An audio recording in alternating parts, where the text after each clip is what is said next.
Hello, welcome back to the Evergreen Rx. I'm your host, Hayden, licensed mental health therapist, Cancer Moon, and the first to get deep at any party.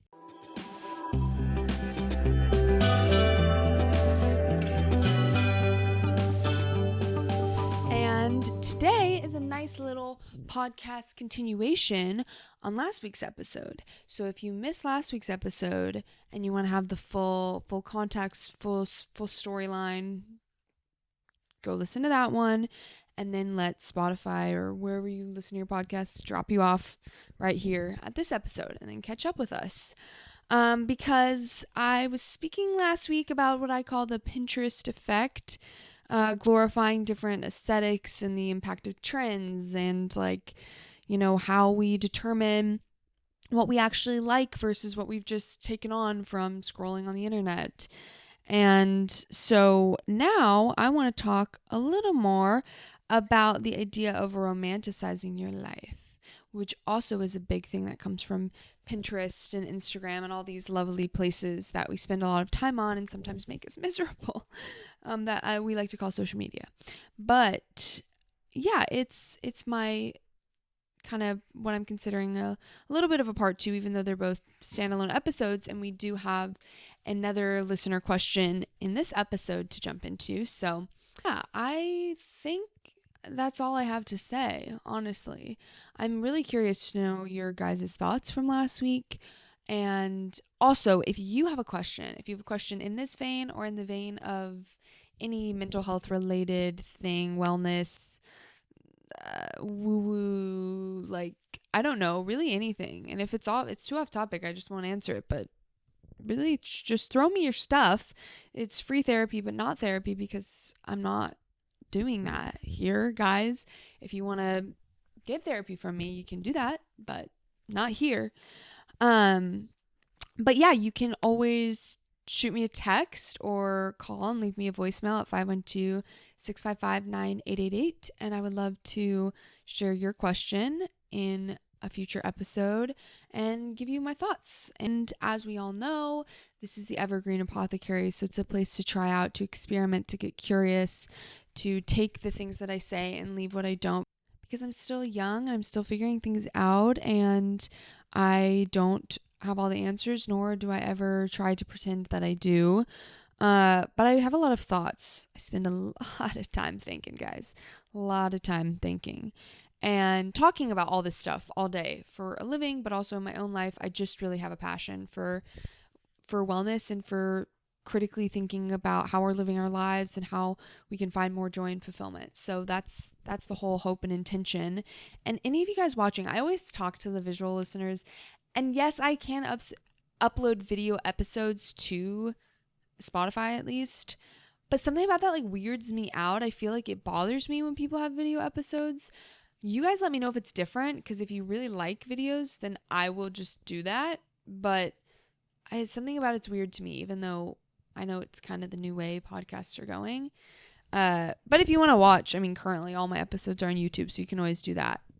But anyway, for all of you watching, I feel like this shirt is making it look like I'm shrugging my shoulders up to my ears, and I'm looking really tense and stressed. And I don't know why, because I'm not feeling tense and stressed, guys. I'm feeling great. So, yeah, I must be ovulating or something. I'm just joyous and energized today. Anyway, let's just go ahead, open the shop doors, and answer this beautiful listener question. Okay. Dear Evergreen, I keep hearing this advice to romanticize your life, like light a candle while doing the dishes, take myself on solo dates, make my morning cup of coffee a ritual. And a part of me loves the idea, but when I try to do it, I either feel silly or like I'm performing presence instead of actually experiencing it. Ooh. Like the other day, I went for a walk without my phone to be more mindful, but I found myself thinking about how I describe it in my journal later instead of actually noticing what was around me. That is so real. That's insane. Or I'll settle in for a cozy night and just be restless the whole time, wondering if I'm doing it right. Is it possible to be present without trying so hard to make it beautiful? How do you know the difference between truly enjoying life and just curating it for yourself? Fantastic question. And you guys see how this is related to the whole Pinterest effect thing? It's making sense, yeah? So I just thought this is so wonderful because I struggle with this so much, guys. I'm a Libra rising, and so that means I love a beautiful aesthetic and I have a lot of high expectations. And if you put me on a boat or you take me on a vacation, I'm going to start thinking about how I'm going to change my whole life and I'm going to make it feel like that all the time. And I'm going to drink little homemade kombucha spritzes and make my own granola and shit. I don't know why all the wires get connected the way that they do, but there's something about that romanticizing, something about romanticizing. There's something about being in really romantic settings, like romantic in the sense of like life, like these beautiful locations and everything feels perfect and it's new and it's novel. That really gets my gears going. And I'm like, yeah, this is my new life. I'm going to feel like this all the time. I'm going to figure out a way to perfect everything enough that I always feel like this. And I'm never down. And I'm never bothered again. And I'm never annoyed about being at work again or having to pay my taxes. It's all going to be so romantic that I am just floating on a cloud.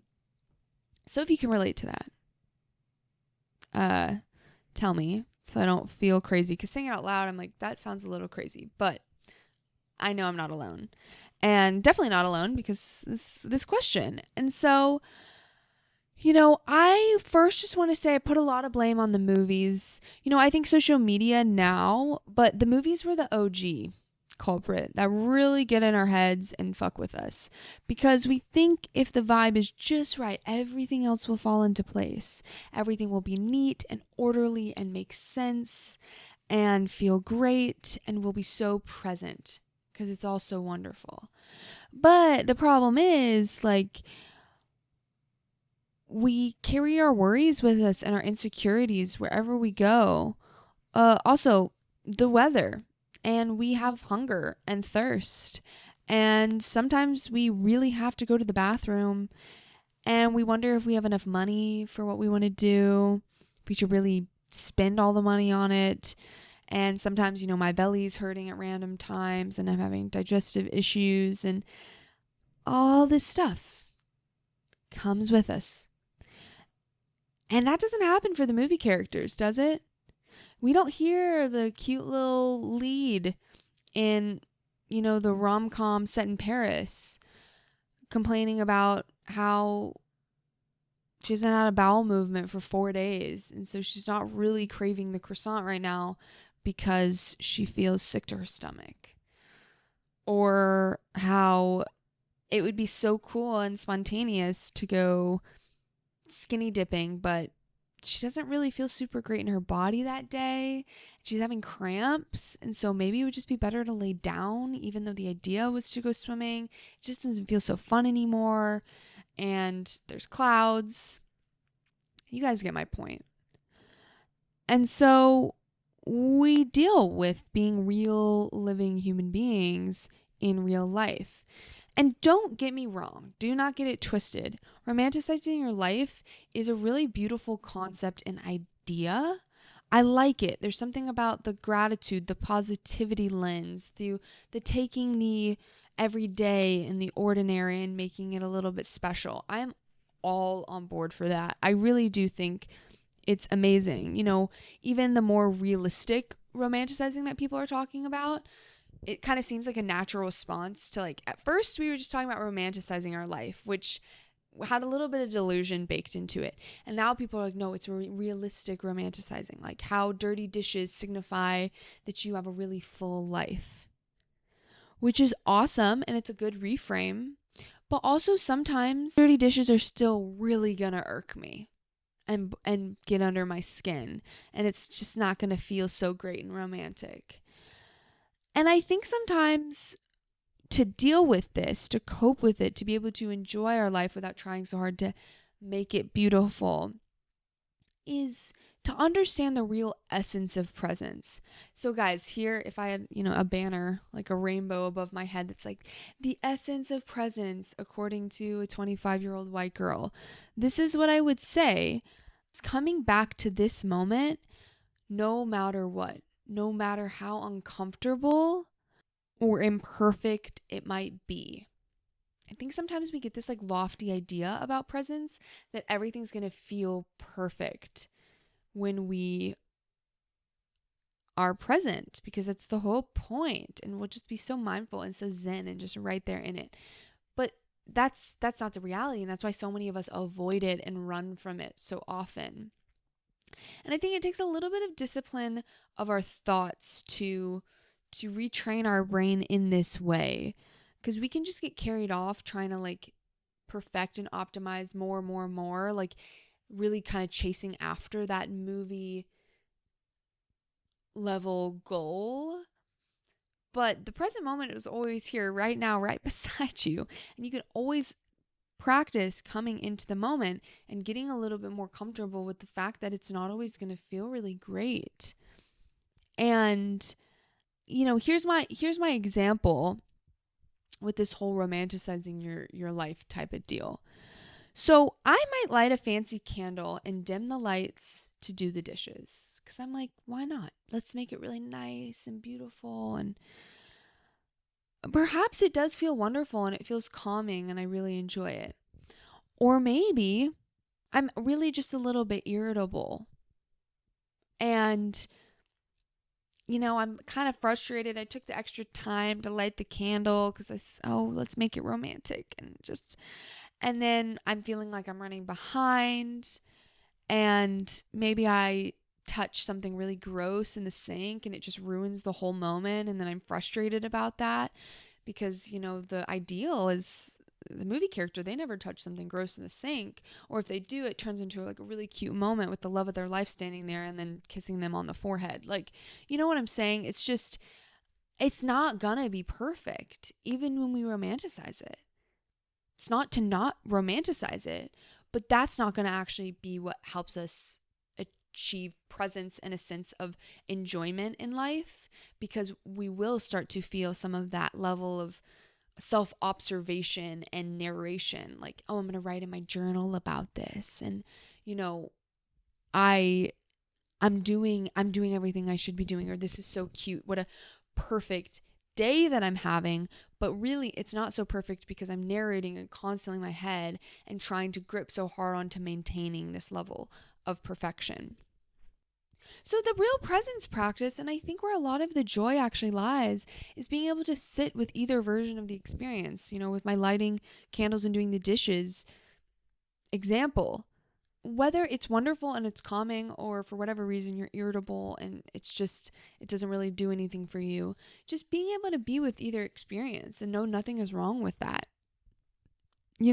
There's the Buddhist philosophy that life is suffering, and it's taken me a really long time to understand what that means. And honestly, I still fully don't understand it, can't fully understand it. Like, it's a really big kind of philosophy, but it's not so much that, life is suffering, so just buck up.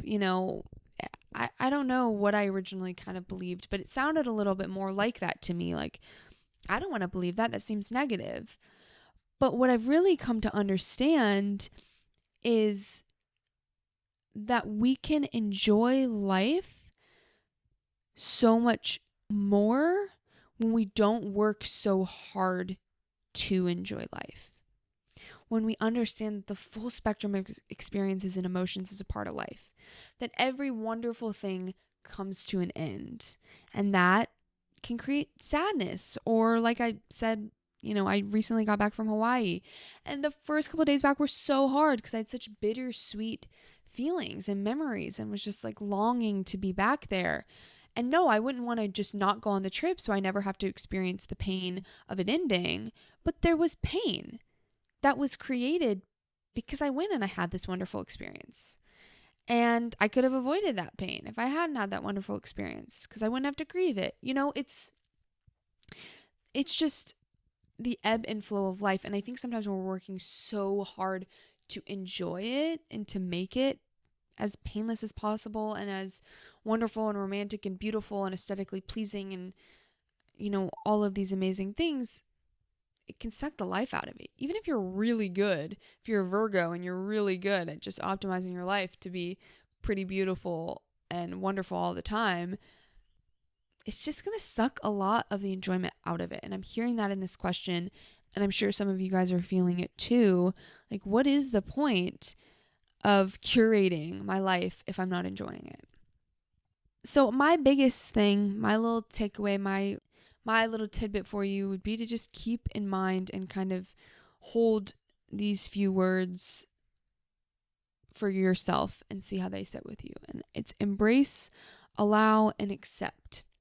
What can you be embracing more of? What part of the mess or part of your life that really isn't romantic and you don't even really care to change that? What can you embrace more of? What can you allow? What are feelings or experiences that you're trying to change that maybe you could just allow? And in that same vein, what can you accept? And can we accept that there are hard moments in life? There are moments in life that are not beautiful, that are not super joyful, and that are not aesthetically pleasing. So man, I just ran through that. I had a lot to say, but I said it quick, babe. I didn't have coffee. I don't really drink coffee, but feels like I did, which is so funny because before I started recording, I was so tired. But honestly, that's really nice because I think talking to you guys, even in this like kind of stilted format, I say something and then maybe I hear back from some of you guys after. I think it's really enlivening and energy giving because this stuff is so important to me. And I think it's a part of a conversation that I don't hear happening that often. Maybe I'm just not in the right circles, but I want the community that I build to include conversations like this and critical thinking, and where we can really dive deeper and create a space for a lot of nuanced discussion. And so I'm getting a lot of energy from it. I'm loving doing these episodes. I'm loving answering y'all's questions. Please send me your question at 512-655-9888 or email me at evergreenrx@gmail.com. And until next Wednesday, please take care of yourself, enjoy yourself, and I'll catch you on the flip side.